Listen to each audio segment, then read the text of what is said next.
We're here with another episode of Teed Up. I got a special one. I'm excited. Noah Savage. I know him as Noah Savage. I do not know him. This is the first time I'm meeting him as Chip King. Very excited.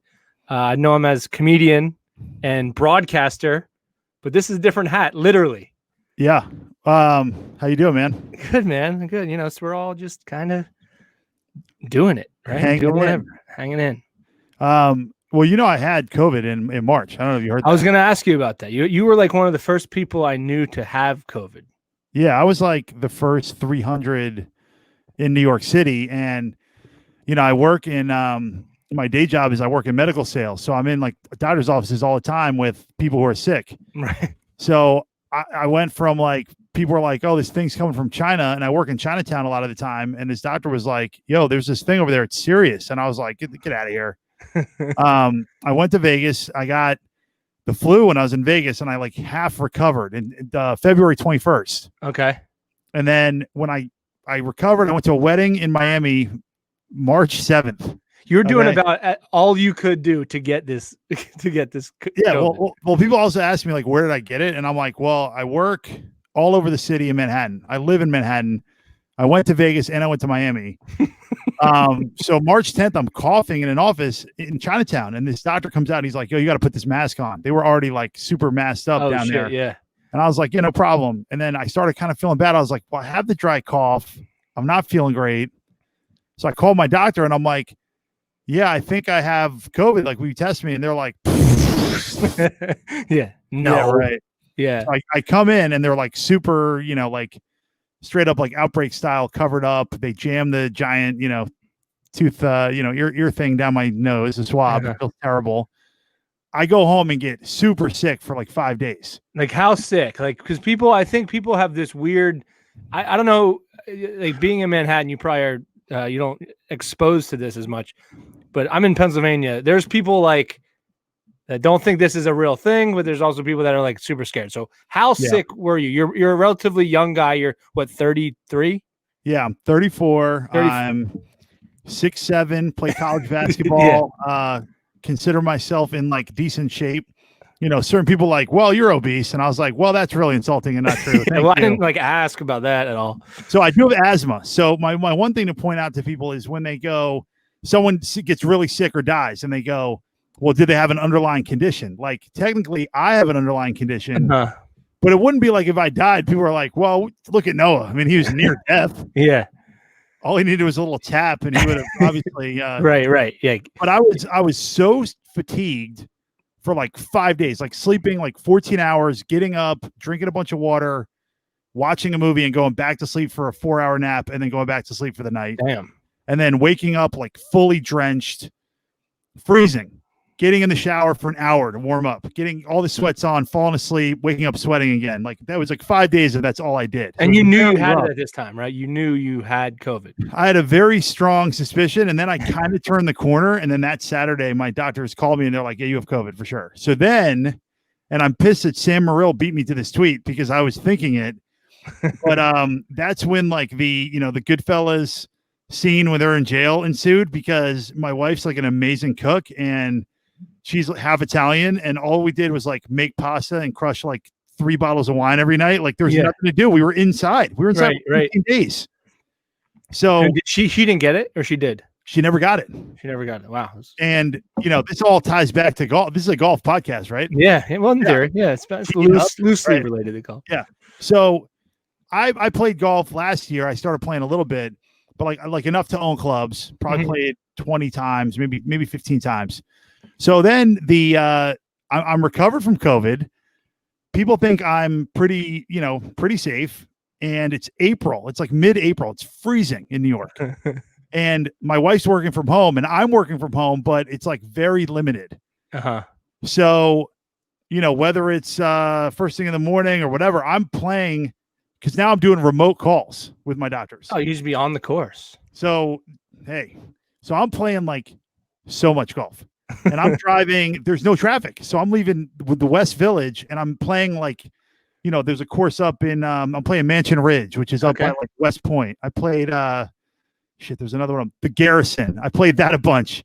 And it's like you tee off a mountain and like I would never walk this course, but back then it was a raised cup, Uh-huh. and it was no driving, like don't touch the flag. It was like super weird COVID golf. So I was playing a ton, and as I'm apt to do, I always give myself throughout the years nicknames, and my only good thing on the golf course is I chip in like pretty often. Like I'm like, nice. You like chip in the hole. I chip in the hole like I would say every 3 rounds I chip in. Really? Yeah. That's really often. It's very often. People are like, what the hell? Or like within like an inch. I have a lot on video on my web series that I haven't got to. But so I started calling myself the Chip King, and people are calling it to me, and I'm putting stuff on Instagram, and people are responding. They're loving my content. Yeah. So then I was like, all right, I got a drone. I got a guy to film me. I shot like 4 rounds. And the idea is like I'm trying to break 90 because usually I shoot 100. I've shot in the mid 90s a bunch. I've shot 91 once. But and then I made the hats and the shirts. So the web series is the Chip King trying to break 90. Yep. And it's filmed already.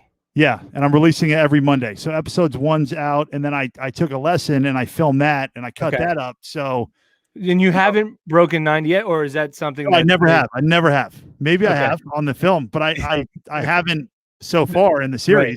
Right. Okay. And the first one I shoot the first episode's out is a front 9, and I shoot a 57. So I really don't think I'm going to break 90 in that one. But and you just started playing golf, like literally the first time you played golf was last year, or have you like kind of dabbled? Because I know you played you're a Division I basketball player. Yeah, I played golf wise. I played like once a year since I was 22. But like last year, I probably played 10, 15 times. And then this year, I probably played, I don't know, 50 times, like a lot. And I have a handicap, and I'm like super obsessed, and I suck. Yeah. Well, dude, I think you're like, because I'm okay at golf, but it's no longer fun for me. So you're in like it's fun, like, because you're going to improve very quickly. Yeah. Right. Because that first, like, from shooting 100 to shooting like 90 is like very quick if you play as often as you do. And you're a competitive guy. Do you have like, you're 6'7", so do you have like clubs fitted for you? Yeah, I got, I called Callaway pre-owned, and they have like a guy, and I got extra stiff. And you're like the Chip King, inch and a half.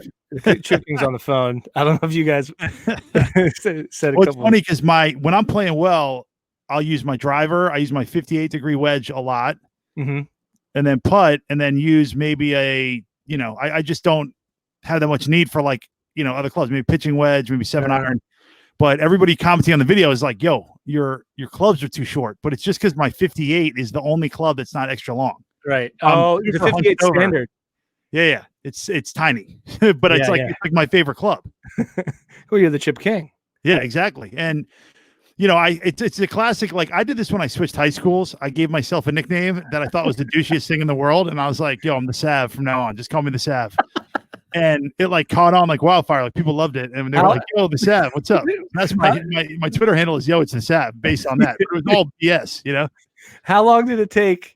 Because like self-proclaimed nicknames could go either way, right? They could backfire quickly. How long did it take until the Sav nickname caught on? Like, was it pretty quickly? Oh, it was right away. It was well, what happened was I switched high schools when I was a junior, and it was for basketball. So I worked this basketball camp where kids could go up to 8th grade. So like the summer before I got to the school. So all these incoming freshmen, I had been their like camp counselor, and I was like a 4th year junior. And I told them like to call me the Sav. Yeah. And I think I also told them to call me the Godfather. So like it was like old school, like where these little kids would just be like, yo, what's up, the Sav? And they'd come sit with me at lunch. Hell yeah. So then later on, I found out my girlfriend at the time thought I was like a giant freshman. She's like, he's sitting with all these freshmen all the time, and she still went out with you. That says a lot about the Sav. She also called me a butterface at some point. No, I thought it was a compliment, man. I would take that. I was like, I'd kill to be a butterface now. I was like, oh, you look good body. Wow. True. That's very true. Do you play golf with any other? Because you also, if you haven't figured it out by now, Noah is a stand-up comic, baby. He's a stand-up New York City stand-up. Yeah. You play golf with? Yeah. Is that even a thing anymore? Do we still get to ever do that again? Yeah, I know. Well, my view on it is like there's like I know 3 guys who come to mind who like went pro at comedy like a year ago, and there's these paid spots in the park, and I'm like, you go do them. You need the money. Like that's your full-time job. And also those all seem like hell gigs. Like, have you done an outdoor? Yeah, dude, it's been awful. It's been awful. It's like, and some of them are fine, but they're not ever fun, you know? But I was, JP McDade did an episode early on, like one of the first episodes. And we were talking about that, how I feel bad for the people that went pro at comedy like within the last year or two, where they're like, I'm gonna take the plunge, and then they're fucking, they don't have like a day job, and there's no money from comedy. Well, my probably my best friend in comedy, Ari Finling, was opening up for Nikki Glazer all over the country, and then he got hired to write on her show, and then it got canceled because of COVID, and it was like, it's a good reminder, like, don't be jealous of anybody else's success, because it comes, it goes, it's back again. But for sure. I was like, God, those shows are awesome. Like, they definitely are. But I was like, damn, man, I felt terrible when all that stopped, because I'm like, that's all your touring money. It just went away, and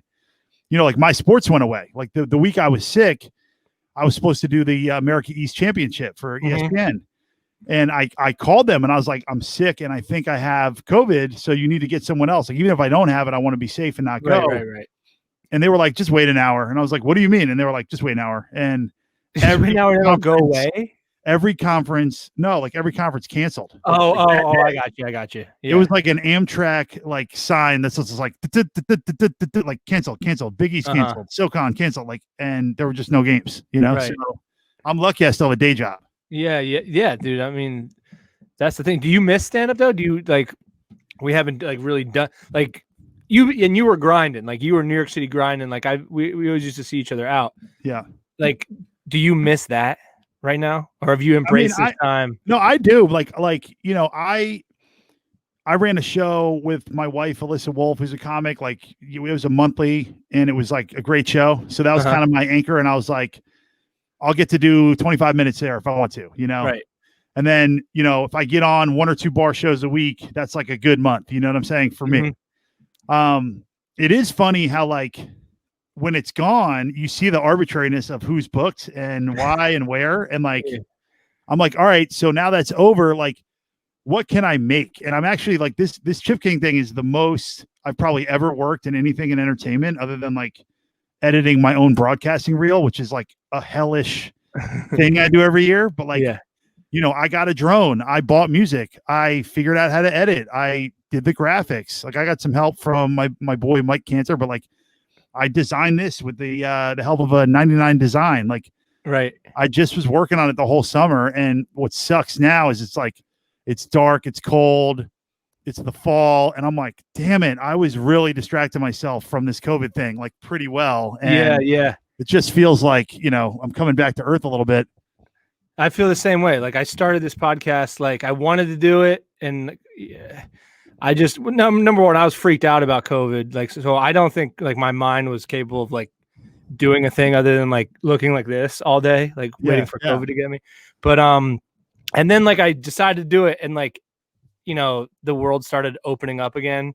Yeah. So it's like nobody was like at home watching shit anymore, but fuck it. Like, it's still like invaluable to learn these skills. Like, if I started my podcast, I think March 2nd or something.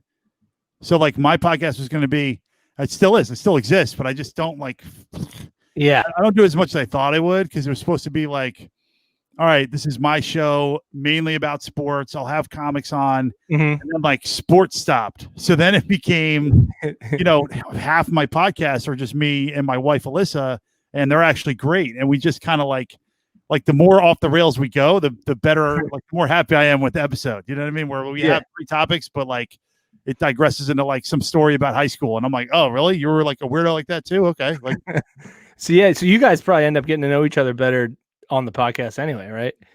Yeah. I mean, it's like, we kind of already know a lot of these stories, but I feel like in like the podcast format, we get like the real like nitty gritty about like the stupid shit we both did in high school. Cause like we're very similar, because we're both, we both got straight A's, or like, I didn't really get straight A's. That's not true. I got straight A's for like 1/4 of high school.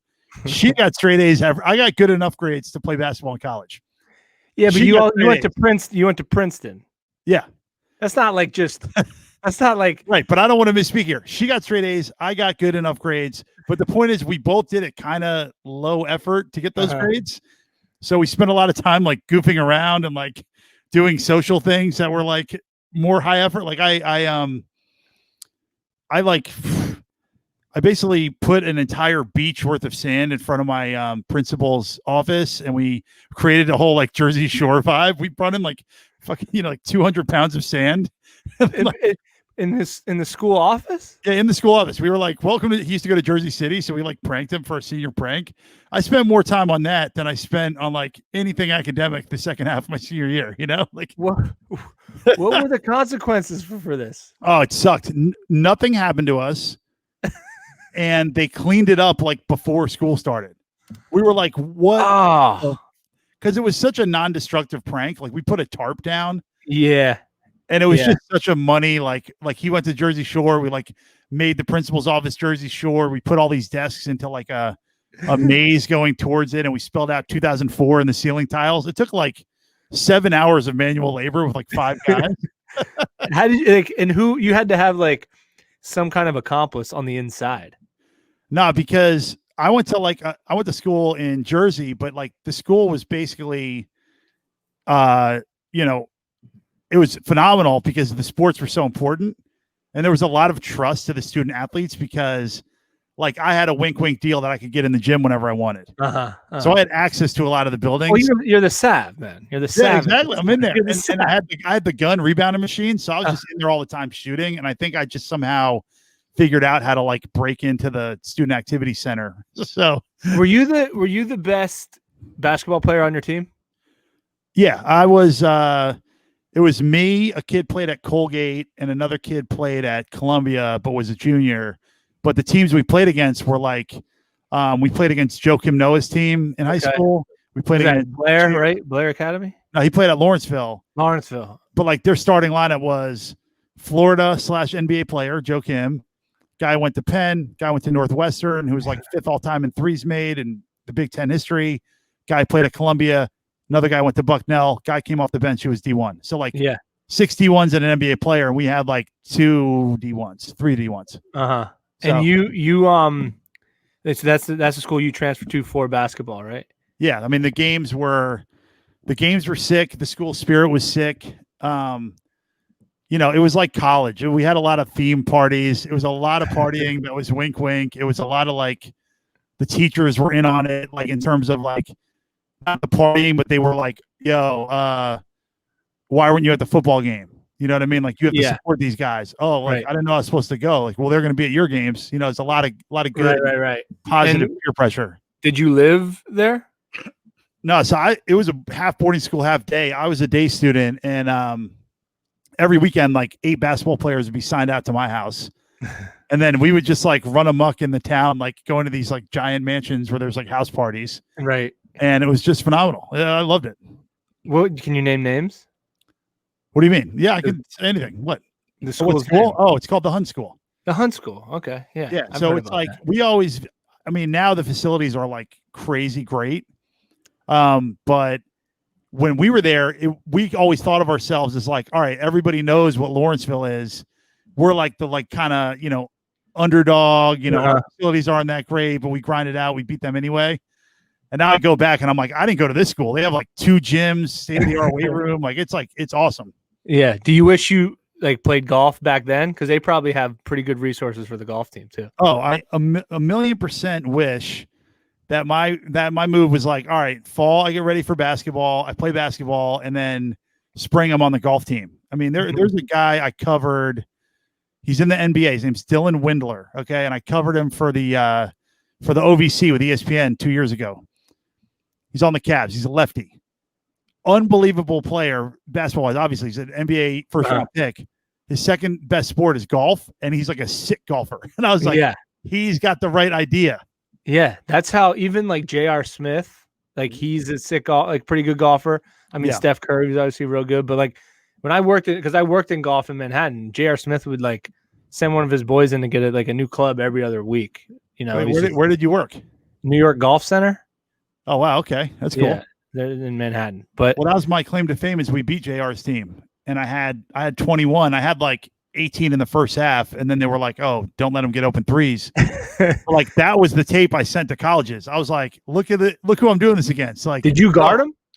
No, we had No. another guy who was my height but more athletic, who like did a really good job on him, and then I Uh-huh. just had to like score. Yeah, I played against J.R. Smith in a camp, and he crossed me over, but I didn't. He got by me, but he didn't like beat me on the crossover because he was too fast. I couldn't even react to the fake. Yeah, Like he didn't even have to fake. Like that's Yeah. how he could have just went right by my slow white ass. well, he did a 360 with two hands. We were playing AAU and we were 14, and most guys could like barely nick the rim with their finger, Uh-huh. and he went up and dunked it two-handed 360, and we were like, okay, like All right, this is a different. he's legit. Did you play AAU too?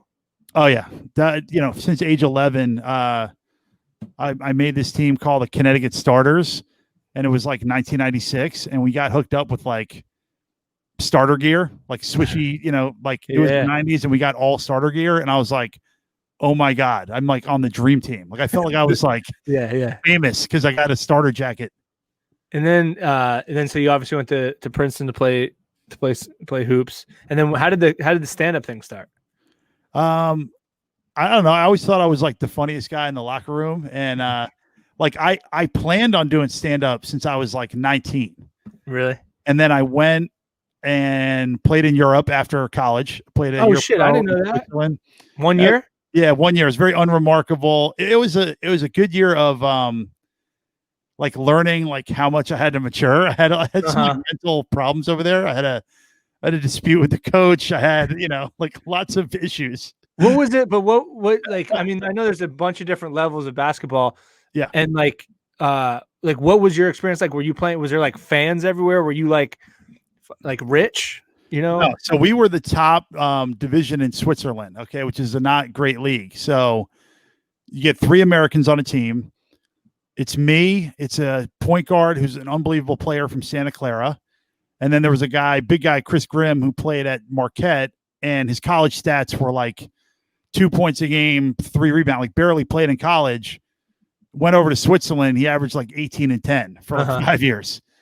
So, I made this mixtape. This is my first foray into editing. Was I took all my dunks from college, which were like 7 dunks, and 5 of the 7 were on somebody because I didn't get breakaway steals. It was like half court. I drive around you and I just dunk on like the help guy. Right. So I have like 4 dunks on a guy, 5 dunks on a guy, and then just deep threes. Yeah. So through the magic of editing, I make this YouTube back in like 2008. And they're like, wow, look at this guy. He's like explosive, which I'm not. He's like good shooter, which I am. Yeah. And they give me this contract. It was $3,000 a month, a car with my name on the side, an apartment that's paid for, and a 2 meals a day at a restaurant with the same salad twice a day for the 9 months. That's not terrible though. That's like, I mean, it's great. It's great. It's like anything. It's like, all right, you do stand up. Most of the time I don't get paid for stand up. When someone hands me $100, I go, this is incredible. Yeah. Right. But then if someone goes, yeah, I made 1,000 featuring in a weekend, all right, the 100 doesn't sound so great. So I was happy with 3,000, but like, I know guys who made like multiple hundreds of thousands, but they were, those are guys playing in Italy, playing in, the levels that you're like, you're flirting with the NBA. And I didn't have any preconceived notions of that. Right. But were you inside in like the town? Was the town like fans of the team? Like so where we played felt like it was that kind of like rubbery floor, and it felt like a YMCA. It had like a rink around it. Like it was set up more for like roller hockey. Yeah. But when we first got there, the national team was practicing there. So they had laid down this parquet floor on top of our floor. Okay. So it added about 4 inches, and it was really soft and bouncy. So we're running like, 3-man weave, and I'm like bouncing off this floor and like dunking it 2 hands with my face. I'm like closer to the rim, and it's like super soft in your joints. Right. So like the GM is like, oh my God, this is the guy we thought we got. He's so explosive. He's dunking all over the place. So then they remove the flooring, and it's like this hard concrete that like, shatters your bone. Yeah. And I'm like, I'm going back to life. Like I can dunk, but it's not like anything impressive. Right. And the GM would come down out of the stands during the game and be like, Noah, play like YouTube. Play like YouTube. No way. He would call you out on it all the time. No way. That's hilarious. Yeah. So I played like kind of like crap to begin with. I was having like a lot of issues. I had, I yelled at the coach. I got benched for a half, and then I apologized. And I acted like I didn't yell at him. I said like F you to the coach, but then I was like, no, I was saying like, let's F and go. Yeah. And they were like, all right, we think you're lying, but whatever. So then I felt really bad about that. So I started to try to like behave well. And I tried to like, I learned Italian, and I was like kissing babies, and like, I was going through the town, like learning everybody's name, and like, I was coaching little kids. And by the end, my best friend came over because this was like the Great Recession, and he was out of work. So my best friend came over for like 3 weeks, and he was like training with me. He was basically like, all right, I'll just come to the gym and I'll just like guard you while you're posting up. I'll feed you the ball, whatever. So I finished my career. I dropped like 37, 33, and then 23 were my last 3 games ever. But it was mainly because I was so happy because he was there, and I was like almost about to go home. Oh, so he was just chilling with you for the end of it. But then the GM was like, that's like YouTube. That's like YouTube. Like, that's it. I mean, I had a game where he's like, yeah, that's the one. It was like, it was like 36 points, 12 rebounds, 7 assists, 2 blocks. Like, it was the best game I've ever played in my life. And so it was a good experience. But I came back, and immediately I went to California for 3 months to train. I switched agents. I never got signed again because I switched agents. I was like a big fish before, and I went to like be the smallest fish. Never got another deal. Was in the best shape of my life. My girlfriend, who I was like kind of seeing out in California, she had planned to do a year abroad to be near me. So she was in Spain. Oh, shit. She's leaving for Spain. And I'm like, well, now I don't have a job over there. So I went to visit her in Spain for like 2 weeks, and we like broke up. I fly back to New York. She's in Spain. I'm like, great. And I'm like, I move into a freaking studio with my mom in New York. And I walked to New York Comedy Club and was like, how do you get on stage here? And they're like, you could do Steve Aaron's Bringer show. And I'm like, yeah, done. You don't do that. So Holy shit. I did that one show for a year. I just did. How long were you back in with your mom before you walked down to the club to try stand up? Oh, like a week. Damn. Like that was always the plan. It was almost like I was like thrilled to be back so I could do stand up, you know? Yeah. And then you ever see Steve Aaron's? No, I don't even. What year would that have been? That might be before my time. 9 or something. That was like right before I started. Yeah. So what is this guy? He was this deadpan gay guy like this. And he was like, hey, Noah, whatever. And he was actually kind of funny. Like he actually got laughs. And he would just be like, you need to bring 6 people to get on stage. And I was like, I only have 2. He's like, fine. So like I did that show for like a year, and then I was like, look, Steve, like I don't think I'm some big time guy, but I'm like definitely the best out of these 10 bringers. Like, yeah, gotta give me more time or bring less people or whatever. And he's like, can't do it, Noah. So I just like stopped doing his show. So then I started doing Clayton Fletcher's Bringer show. I know Clayton. Yeah, he was great to me. He's like, yo, bring 1 and I'll give you 5 minutes. Bring 2, I'll give you 7. One time he's like, you want to do 10? I'm like, yeah, that was like a big deal back then. Yeah. And then I started, like running my own shows and kind of like, I barked at Broadway Comedy Club for a while. And then I kind of like, for whatever reason, I was like, I want to get like, I started doing mics like after 2 years. I didn't even do mics early. I just did Bringer shows only. Yeah. Started doing mics, started, running my own show, doing bar shows and like, and now I'm trying to do the Chip King. Like nothing good has happened other than ESPN. ESPN's good, but yeah. Well, that's huge. That's big. And you got into that, just through your connections through Princeton and comedy. But they both help? I mean, I think that the reason I got the break is because of comedy. But I used to every year for 10 years, I tracked down Turner Sports, CBS, and ESPN and sent them my tape.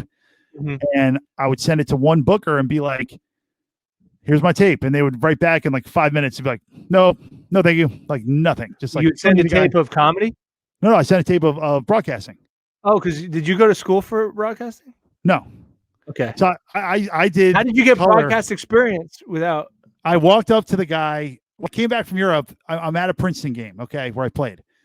There's John Sadak, who now does like the NCAA tournament. He does, NBA playoffs. He does, and he does big time pro sports. Yeah. So he's doing Princeton basketball at the time, and he goes, "I'm at a game, and the Princeton's playing Marist on the road." And I'm like, "Who does color for you guys?" And he's like, "The guy doesn't come on the road." Yeah. And I go, "I'll do the road games." And he's like, "Yeah." So I just show up. Really? He just was like, "You're hired right there." Boom. I think he put me on like on the second half. Like he just put me on, and I just did it for free. Yeah. And the guy who was doing color, at home was this guy, Jerry Price, who's like in the communications department. I think he's the head of communications at Princeton. He's going to kill me if he hears this and I don't know his title, but he did it. And he just very gracefully was like, "You can do it." And I started doing the home games, and they started paying me, like $100 a game. Uh-huh. And I was like, "Hey, can I get like 113? Cause I got to pay for the train to come down." Yeah. And they were like, "Yeah, done." So I did that for like 8 years, and it became an online broadcast. And then recently it became ESPN Plus.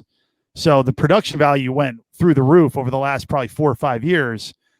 But I had like hundreds of games on my belt by the time, I got the connection at ESPN. And what happened was the booker changed to a different person. They even have bookers at that. That's so funny. I'm calling him the booker, but it's probably the coordinating producer. Yeah, right. But they're the person that hires the talent, right? So it's the same idea. Yeah. But so by chance, the guy who's the head of Princeton, the head of college basketball at ESPN, grew up in my wife's town, but is like 10 years older than her. But my father-in-law knows him, and he goes, "Listen, I really think you're good. I'm looking at your tape. Let me send it." He sends it, and it's like, "Hey, is he any good? I think he's pretty good." I begged for a 5-minute meeting. I know it's a long story, but it's a pretty good story. No, I like it. And it's like the winter, and I go, "Can I meet you this spring?" So he's like, "All right." So I meet with him. I go to Bristol. It's like I'm like on the campus where Sports Center commercials are and everything. It's like it's literally like that. You're in the cafeteria. There's butcher grass. And I go, "Look, man, I know the game. I can do the job." He's like, "I like your work, but I just like have too many guys." He's like, "How can I give a game to Noah Savage when I have Bill Walton?" Right. Like, and I go, "Look, man, I'm a little bit different. I'm a little bit funny. I got the comedic chops. I've been doing stand up in New York. Like, I'm a guy asking for a break. This is what this looks like." I'm like, "Give me a break." I literally had nothing to lose. I was like, "Those were your words to him?" I said, literally. "Give me the break." Give me the break. He's like, "I don't know." So he has me, I leave. A week later, he's like, "Yo, can you fly to Charlotte?" I'm like, "Yes." I fly to Charlotte, and I have to like audition. I got to do a game with a partner off of TV. So I do the ACC championship that had already occurred, and I think it was Carolina, Virginia. Uh-huh. I'm like prepared as hell. I read Roy Williams' book. I'm like studying my ass off. I'm super ready, and I'm just loose in the booth, and I'm making jokes, and I'm out of my analysis. And I was like, if they don't want me now, I've done everything I can do. Right. I killed this. So they call me back, and they're like, "We're going to give you 15 games." And 2 years ago is when I started with them, and it's like heaven. They fly me to Nashville every week. I'm doing the OVC, Ohio Valley Conference. Yeah. I did the Big Sky Championship. They fly me to Boise. I'm doing Eastern Washington against, I did a UConn game last year. I mean, it's heaven. And obviously I just won as many games as possible. So right. COVID, making college basketball only have 20 games in conference or whatever it's going to be. It's definitely going to hurt guys like me, because the big time guys, the more famous guys, are going to get a lot more games. I mean, did you, when you went to Charlotte, like, I know you can compare it to doing stand up for the first time, or like if you've ever done like an acting audition or whatever. That, were you nervous like in the booth when you're about ready to go? Cause it's a little different. There's no crowd, right? It's like if that other person's vibe is off, that you're like, dude, what the fuck? But like in stand up, you can, how to like kind of like fix it. What was that experience like compared to your other firsts? And like, how nervous were you? Well, I haven't had that many like stand up auditions actually, because just the way I've done it, I kind of got out of the club scene and then like never, I did the comic strip audition once. Yeah. So most comedy for me has been relatively like low pressure.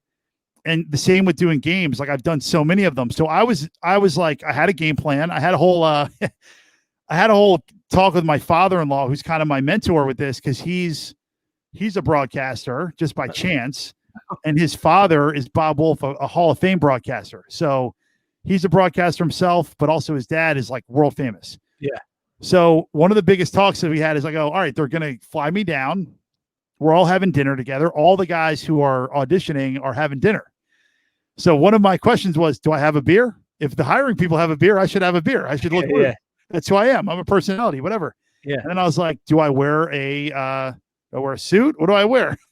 So we decided no tie, sports jacket, take it off at dinner, 2 beers.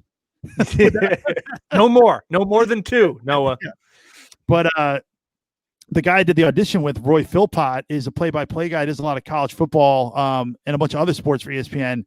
He's so great that he's like, hey, man, let's do it. Let's have fun. Let's talk some hoops. You know, he made me, as soon as I got in the booth, I felt great.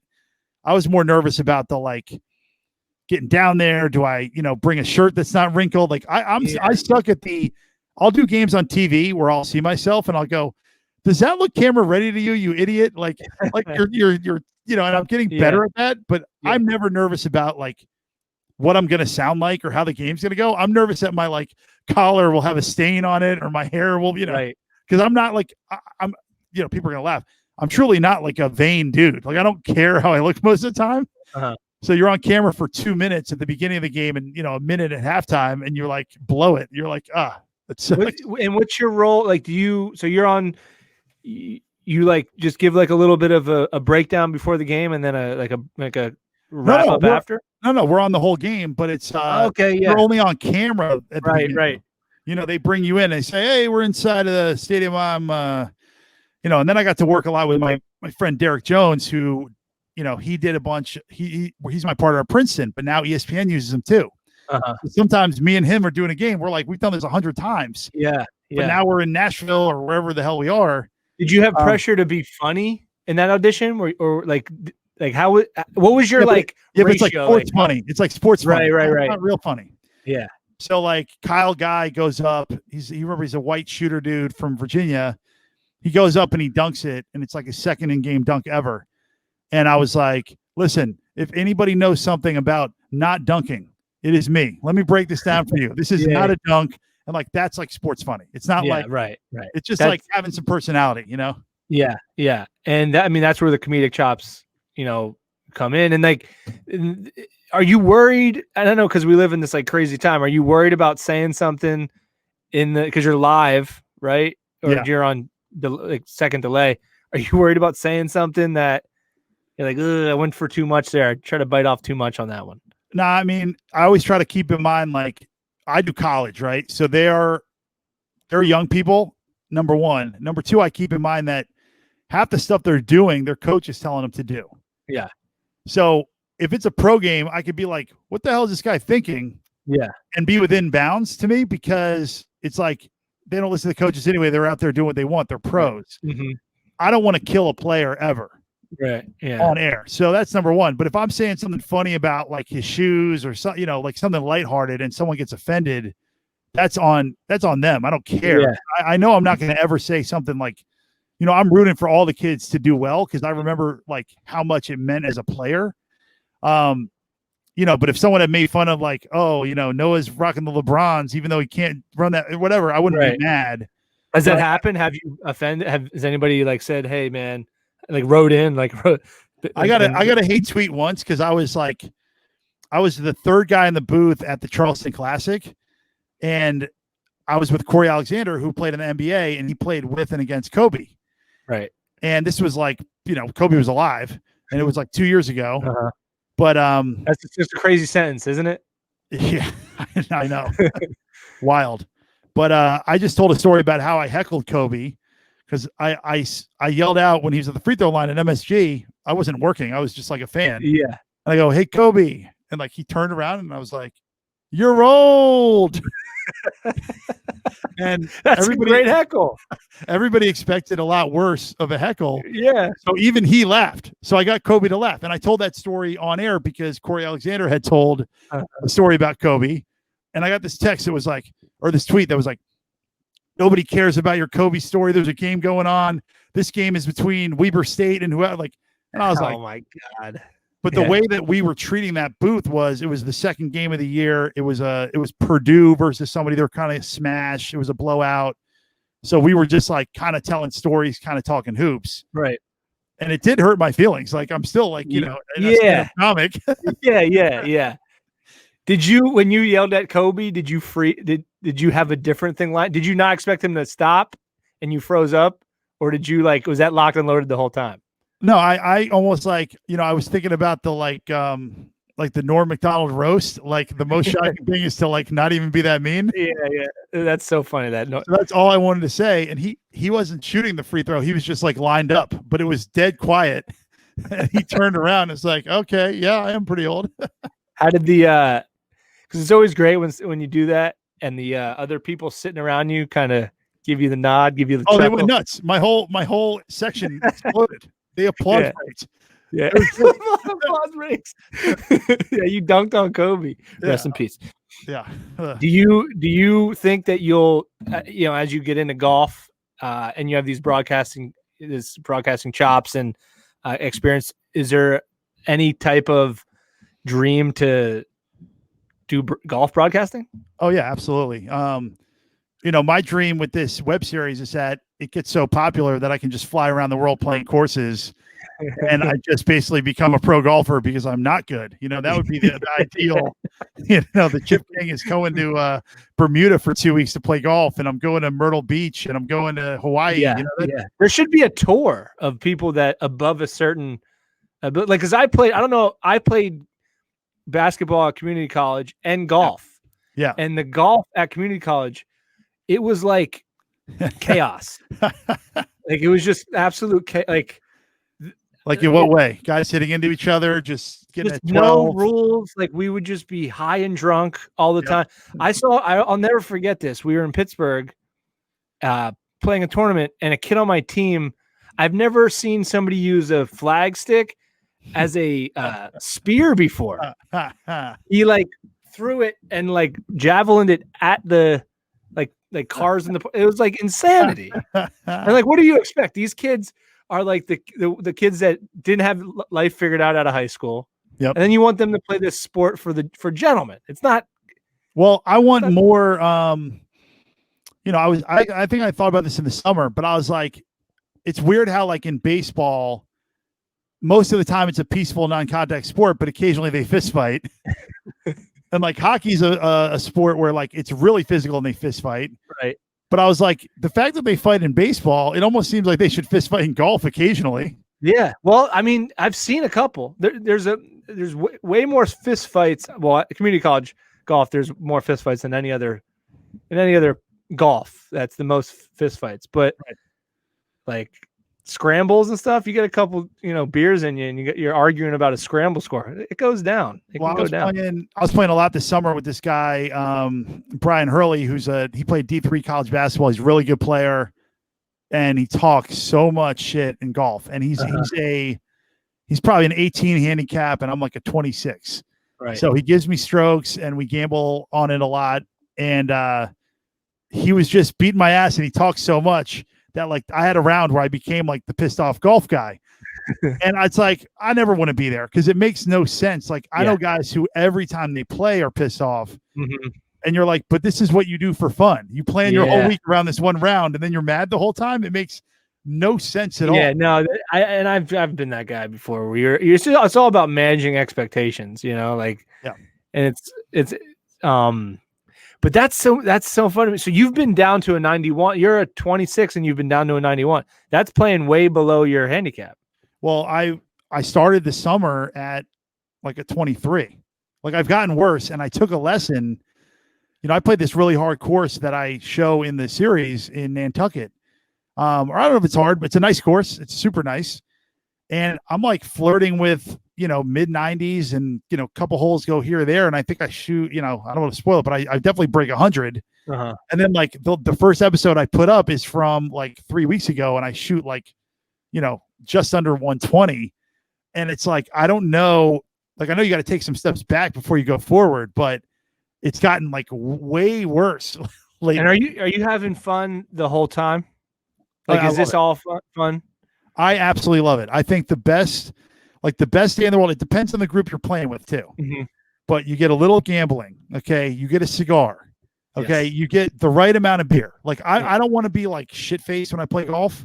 Oh yeah. There's a threshold for sure. I want like a 6-pack over the course of 4 hours, and I'm feeling great. And I just love it. And the other thing is, early on in COVID, I was like, all right, I'm going to play as much golf as I want, but I got to walk.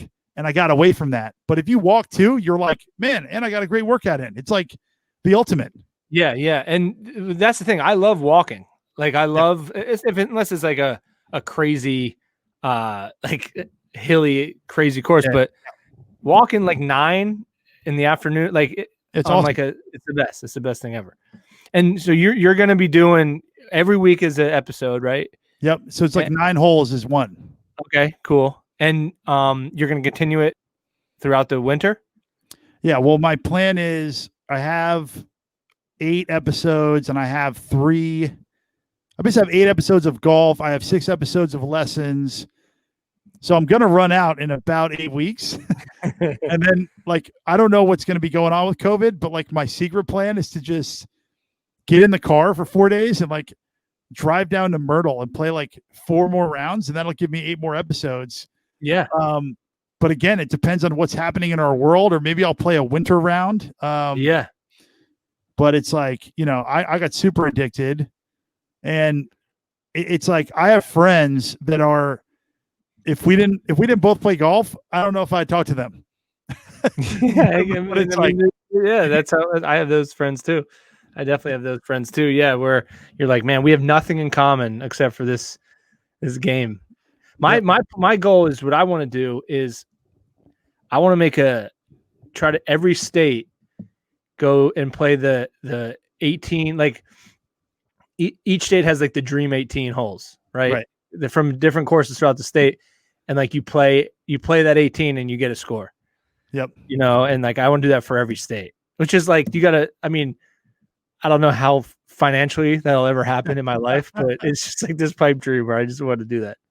Yeah, I mean, it's like a great way to see the country too. I mean, you plan golf trips and you go like, I mean, think about if stand-up, occurs again, stand-up or sports commentary. Like when I go do a game, I go to both shoot-arounds and I talk to the coaches and I observe or whatever.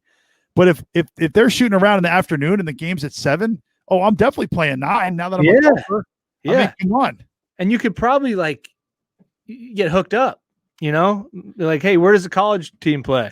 I want to play your home course. Yeah, probably. Although you won't be surprised because you're a comedian, but maybe the audience will. But truly, nobody's been on TV more and had nobody know that I'm on TV than me. And nobody cares in sports. Nobody cares in comedy. Right. My own family, my own grandmother was like, so what do you want to do with that? And I was like, that's it. ESPN is the one. That's the station. What do you want to do with your ESPN? That's funny. And then you're selling merch. You got the Chip King merch. Yeah. People can go get that at chipking.com. Yeah, it's thechipking.com. Okay, I'll put it in. This is video too, right? Yeah, yeah. So I want to show the logo. Those are little chips.